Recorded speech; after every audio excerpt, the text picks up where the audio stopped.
अस्सलाम वालेकुम स्टूडेंट्स।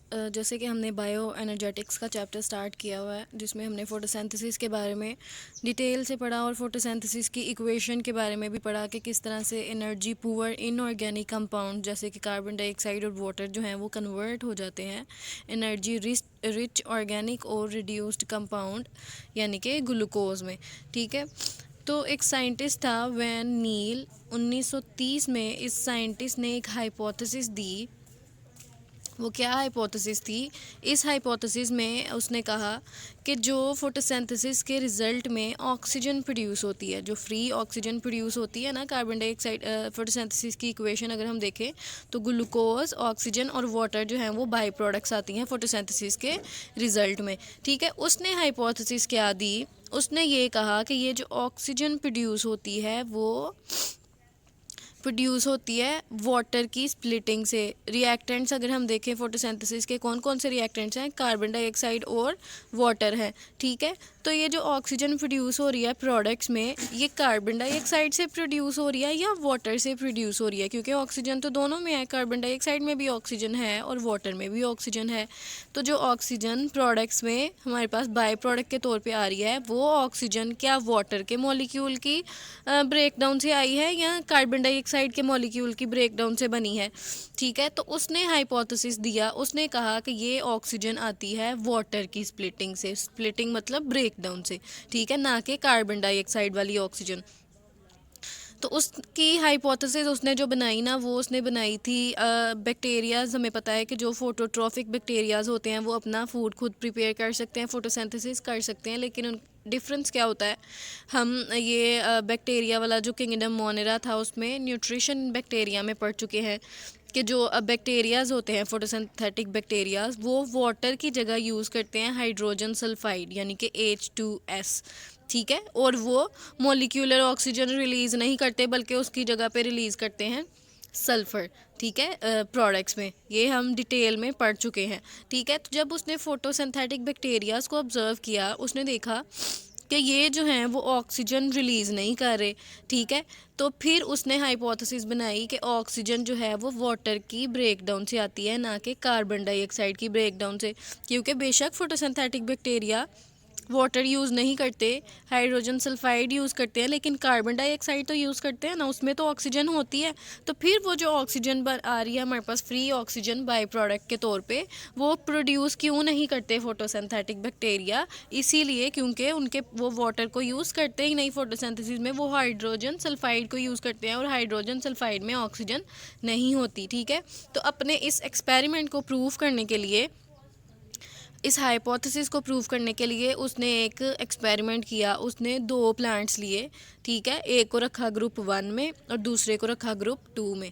ठीक है, दो डिफरेंट तरह के प्लांट्स लिए उसने, एक को ग्रुप 1 में रखा, एक को ग्रुप 2 में रखा। अब जो ग्रुप 1 में प्लांट फोटोसिंथेसिस कर रहे थे, फोटोसिंथेसिस के लिए उन्हें जो कार्बन डाइऑक्साइड चाहिए होती है, जैसे कि हमें पता है कि फोटोसिंथेसिस करने के लिए प्लांट्स को कार्बन डाइऑक्साइड चाहिए होती है जो वो एटमॉस्फेयर से लेते हैं। ठीक है, तो उन्होंने क्या किया, इन प्लांट्स को जो कार्बन डाइऑक्साइड प्रोवाइड की ना, उस कार्बन डाइऑक्साइड में जो ऑक्सीजन थी उसमें उन्होंने यूज़ किया ऑक्सीजन का। ऑक्सीजन के कितने आइसोटोप्स होते हैं? ऑक्सीजन 16, 17, 18, 3। ठीक है, 3 आइसोटोप्स होते हैं ऑक्सीजन के, और नॉर्मली हमें पता है कि ऑक्सीजन 16 वाला आइसोटोप प्रेजेंट होता है हमारी बॉडीज़ के अंदर। ठीक है, ज़्यादातर मॉलिक्यूल्स के अंदर। तो उन्होंने क्या कर दिया कि उन्होंने जो कार्बन डाइऑक्साइड प्लांट को दी उसमें ऑक्सीजन का 16 वाला आइसोटोप नहीं बल्कि 18 वाला आइसोटोप यूज़ किया। ठीक है, और वाटर जो है उन्होंने नॉर्मल ऑक्सीजन वाला यानी कि 16 वाला यूज़ किया। अब जब इन प्लांट्स ने फोटोसिंथेसिस की और फोटोसिंथेसिस के रिज़ल्ट में जो ऑक्सीजन बनी, तो वो ऑक्सीजन नॉर्मल ऑक्सीजन थी यानी कि ऑक्सीजन 16 वाला आइसोटोप था, जिससे ये साबित हुआ कि ये जो ऑक्सीजन बनी है फ्री ऑक्सीजन, वो वाटर की स्प्लिटिंग से बनी है, क्योंकि वाटर के पास भी वही ऑक्सीजन आइसोटोप जो था वो 16 वाला था ऑक्सीजन का। ठीक है, और जो कार्बन डाइऑक्साइड में हमने हैवी आइसोटोप यानी कि कार्बन 18 वाला आइसोटोप, ऑक्सीजन 18 वाला आइसोटोप यूज़ किया था, वो वाली ऑक्सीजन कहाँ पे चली गई? वो ग्लूकोज के मॉलिक्यूल में जो ऑक्सीजन होती है और जो वाटर बाई प्रोडक्ट के तौर पे बनता है उसमें थी। ठीक है, उसमें इनकॉर्पोरेट हो गई या उसमें ऐड हो गई। ग्लूकोज के मॉलिक्यूल में भी ऑक्सीजन होती है ना, और वाटर के मॉलिक्यूल में भी जो प्रोडक्ट में बन रहा है।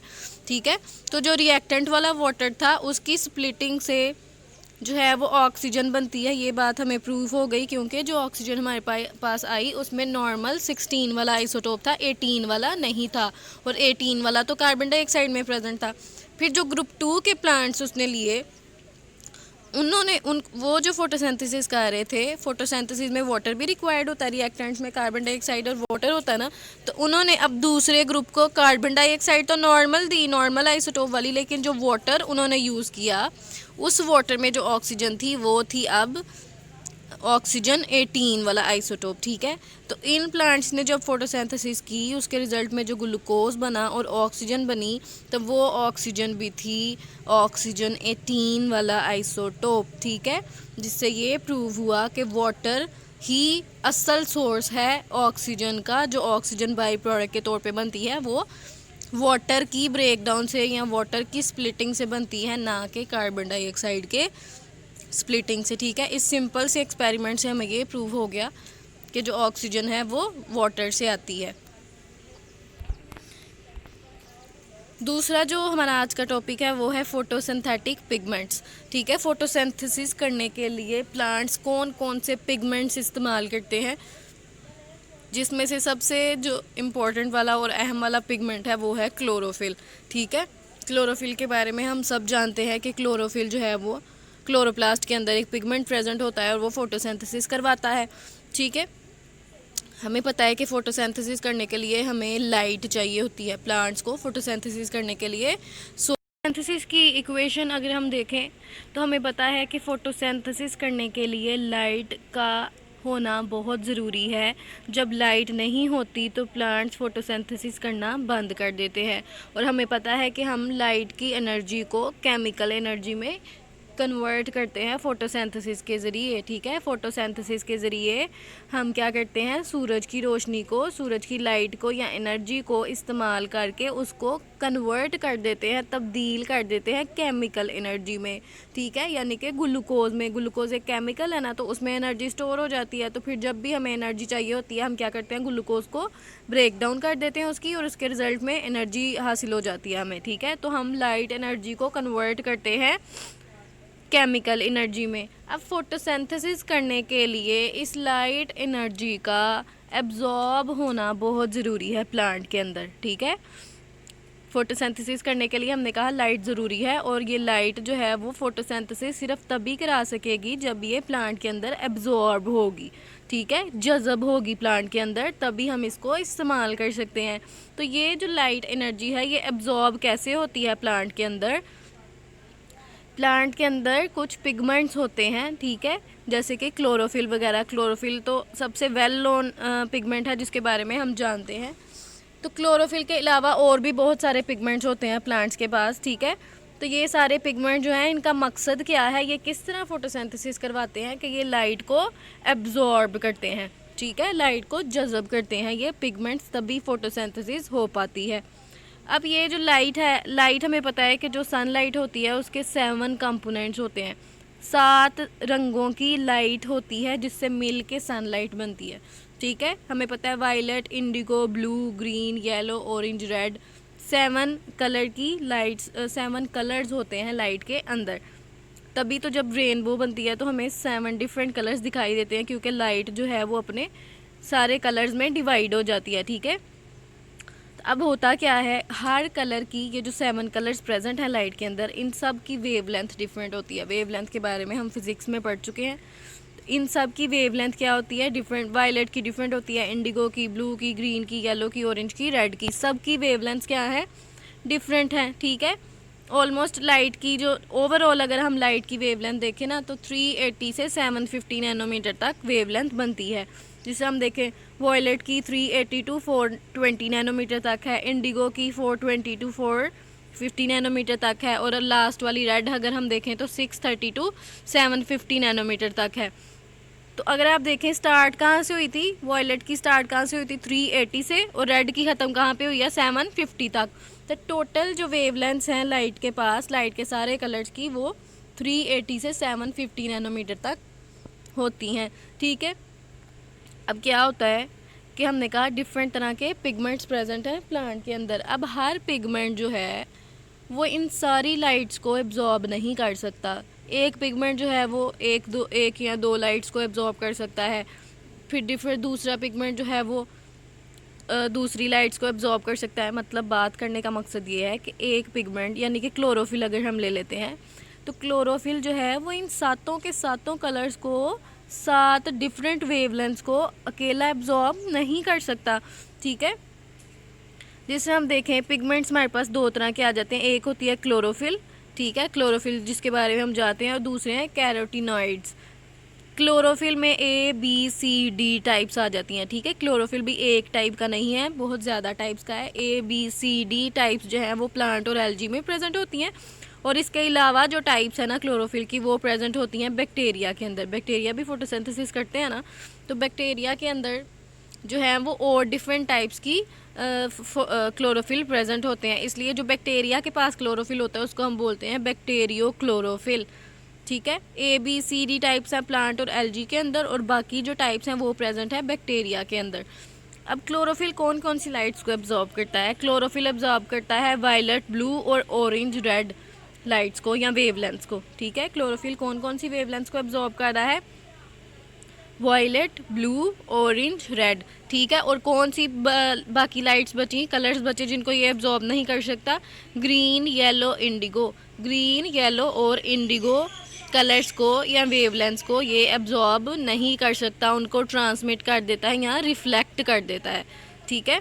और जो दूसरे कैरोटीनॉइड्स हैं ये कौन कौन सी कलर्स के होते हैं? कैरोटीन्स होते हैं रेड टू ऑरेंज कलर के, और ज़ैंथोफिल होते हैं येलो टू ऑरेंज कलर के, ठीक है। अब क्लोरोफिल के बारे में हमने देखा कि ये violet, blue, orange, red colour की लाइट्स को एब्जॉर्ब करता है, और ग्रीन, येलो, इंडिगो लाइट्स को ये रिफ्लेक्ट कर देता है, ट्रांसमिट कर देता है, ठीक है। अब जो लाइट्स पिगमेंट में एब्जॉर्ब नहीं हो पाती ना, पिगमेंट उसी कलर का दिखाई देता है। अब जैसे हमने देखा क्लोरोफिल जो है वो ग्रीन, येलो, इंडिगो लाइट्स को एब्जॉर्ब नहीं कर पाता, उनको रिफ्लेक्ट कर देता है।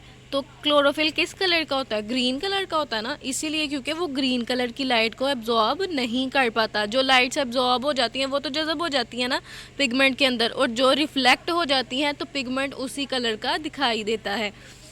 जैसे ग्रीन कलर की लाइट को ये रिफ्लेक्ट करता है, येलो कलर की, इंडिगो कलर की, तो ग्रीन कलर की जो है वो ज़्यादा अमाउंट में रिफ्लेक्ट होती है लाइट, और येलो कलर की लाइट भी रिफ्लेक्ट होती है। तो इसका मतलब है क्लोरोफिल को येलो भी दिखाई देना चाहिए, ठीक है। लेकिन क्लोरोफिल जो ग्रीन कलर की लाइट है ना वो येलो कलर को मास्क कर देती है। मास्क करने का क्या मतलब होता है कि उसके असर को दबा देती है। जिससे हम मास्क पहनते हैं कोई फेस के ऊपर तो हमारा असली चेहरा छुप जाता है ना, इसी तरह मास्क करने का भी यही मतलब होता है कि वो जो ग्रीन कलर है ना वो येलो कलर को मास्क कर देता है, उसको उसके असर को छुपा देता है, उसका असर दब जाता है। तो इसलिए ओवरऑल जो क्लोरोफिल है ना वो ग्रीन कलर का दिखाई देता है, ठीक है। तो कैरोटीन जो हैं वो रेड ऑरेंज कलर के हैं, इसका मतलब है ये भी रेड ऑरेंज लाइट को ट्रांसमिट करते हैं, बाकी को एब्जॉर्ब करते हैं। ज़ैंथोफिल येलो ऑरेंज कलर का है, इसका मतलब है कि ये येलो ऑरेंज को ट्रांसमिट करता है और बाकी कलर्स को एब्जॉर्ब करता है, ठीक है। तो पिगमेंट्स का बेसिकली काम है लाइट को एब्जॉर्ब करना, जिसकी वजह से फोटोसिंथेसिस होती है। और डिफरेंट तरह के पिगमेंट्स होते हैं प्लांट के पास, chlorophyll A B C D types हैं, कैरोटीनॉइड्स हैं जिसमें कैरोटीन्स और ज़ैंथोफिल्स हैं। तो ये सारे पिगमेंट जो हैं ये डिफरेंट वेवलेंथ्स को एब्जॉर्ब करते हैं, ठीक है। तो सारे मिला के ओवरऑल जो लाइट है उसको एब्जॉर्ब कर लेते हैं।